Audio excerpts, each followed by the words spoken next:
This week, your Houston Texans take on the Chicago Bears. They are playing in Chicago, and the Texans have never, ever, ever lost to Chicago.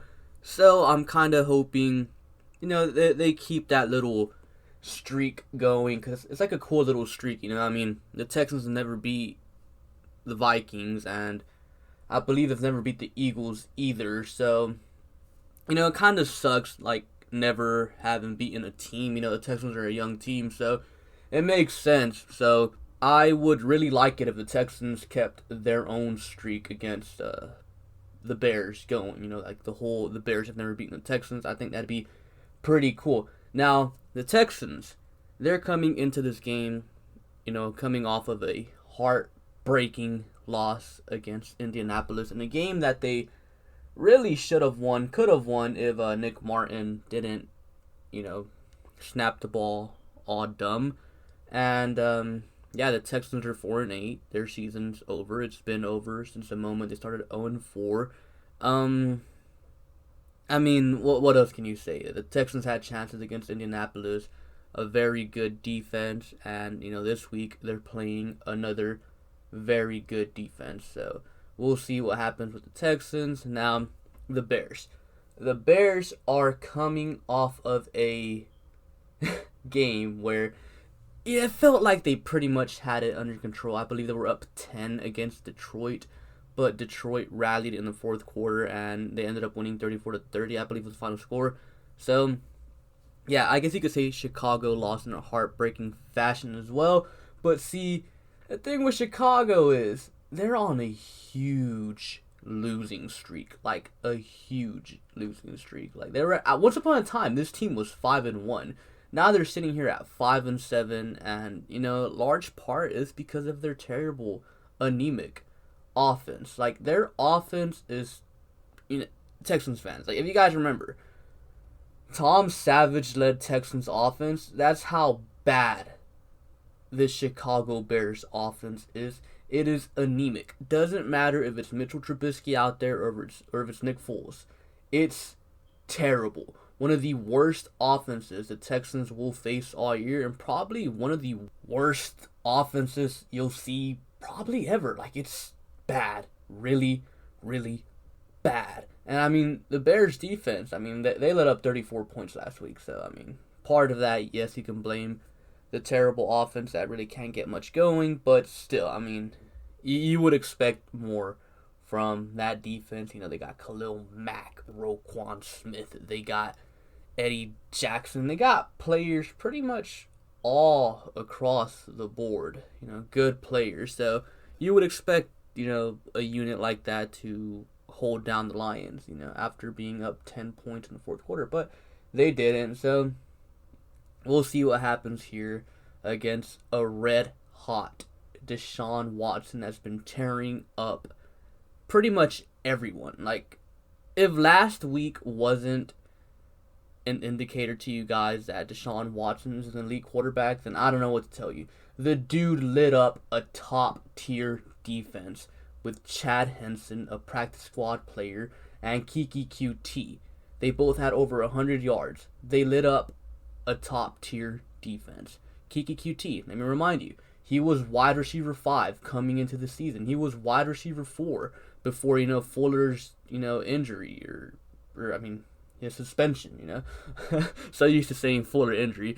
Before the Randall Cobb injury, before Kenny Stills got cut. Like, Kiki was buried in the depth chart, like, seeing no playing time, and then for him to go out there and Deshaun Watson to find him repeatedly and make big plays, like, Deshaun Watson's elite, man. So what I'm trying to say is, we're going to start this off, with the Bears defense versus the Texans offense. Look, I saw Deshaun Watson tear up Matt Eberflus's defense. Matt Eberflus always gives Deshaun Watson trouble. Always. Like, he always gives him fits. And this time around, with no, like, real weapons besides Brandon Cooks, Deshaun Watson tore him up. So, what I'm saying is, Deshaun Watson is going to tear up this Chicago Bears defense. I don't care how good it is. I don't give a damn about no Khalil Mack's overrated ass. I don't care. Tunsil and Titus Howard have him covered. Deshaun Watson will ball out. Kiki QT will have a good game as well. Chad Henson. By the way, a lot of people have asked me about Chad Henson. Chad Henson, he is currently on the practice squad, but he is indeed a protected practice squad player. So other teams can't steal him. So Chad Henson will probably be elevated to the active roster, late next week to play, or late this week to play against the Bears, because, Chad Henson balled out, man. Give the dude his props. Obviously, Deshaun Watson is Deshaun Watson, and he's a animal, making players great around him. That's what great players do, great quarterbacks do. So, obviously, Deshaun deserves a lot of credit, but Chad Henson, he also deserves credit. This dude was a practice squad player. No preseason, no training camp, or limited training camp, and he came in there and balled out. So credit to him, and hopefully the Texans continue to give him looks moving forward. But moving forward with this game, I think Deshaun Watson's going to tear up the Chicago Bears defense. I absolutely do. And as far as the Texans run game goes, I think even though, they were somewhat efficient against the Colts, surprisingly, David Johnson didn't have that bad of a game in terms of yards per carry average. So, yes, they had a decent showing last week against Indy, but the Texans run game has been god awful all year, so I do not see the Texans run game being good this week against Chicago. But I do see Deshaun Watson being able to pretty much do what he's been doing most of the year, because after O'Brien got fired, Watson just he went ultra instinct or something. The dude's just out here playing the quarterback position beautifully. He's no longer running around holding onto the ball for ages. The dude's hitting his checkdowns, stepping up into the pocket. The way Deshaun Watson's playing right now, he's the best quarterback in the NFL. I don't give a damn about no goddamn Aaron Rodgers. I don't give a goddamn about no Patrick Mahomes.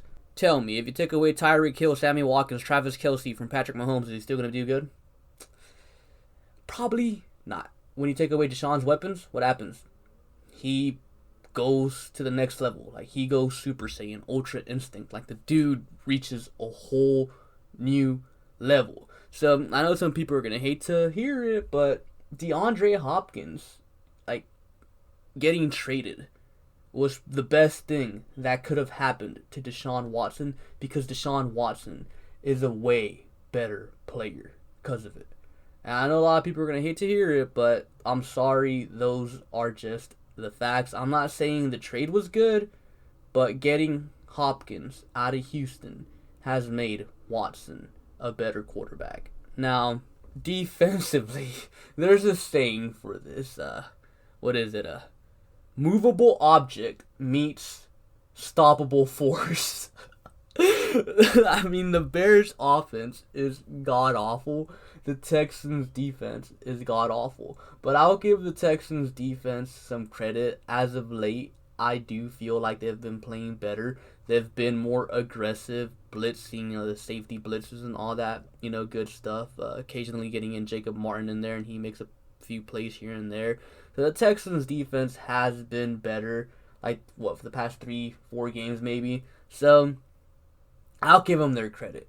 Now, obviously last week, the Bears offense put up 30 points on the Lions, but that's the Lions.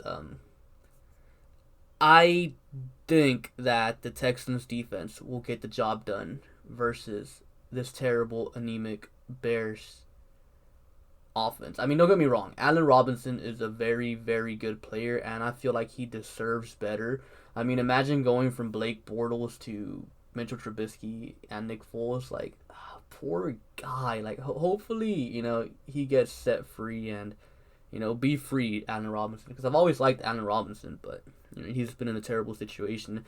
But yeah, he's going to get some plays, but I do see the Texans having a lot of success stopping, Mitchell Trubisky or Nick Foles. I mean, like, come on. And I don't say, well, Sticky, remember when Nick Foles threw for like almost 500 yards on the Texans back in 2018? Well, for whatever reason, Nick Foles only does good on the Eagles. I don't know why. That's just the thing. But, yeah. Anyways, though, I mean, I do see the Texans winning this game. I mean, keys to the game, Deshaun Watson, just keep doing what you're doing. Defense, keep doing what you're doing. I just think keys to the game this week is, like, just don't make any stupid mistakes. Like, if you don't make any mistakes, the Texans should have no issue winning this game. Now, for my score prediction, I am going 31-20 Texans win. Like I said, I think Deshaun Watson will go in there. He will tear up a very good defense, much like he did last week, and I think the Texans defense will get some stops against that god-awful Bears offense, and I think the Texans get the win, and I think the Texans keep their whole little thing against the Bears going. The Bears have never beaten the Texans, and I don't think the Bears will beat the Texans this week either. Anyways, those are my predictions for the week. Comment down below your own predictions for the week, and yeah, be sure to like and subscribe. Thank you for watching, and I'll catch you guys later. Peace.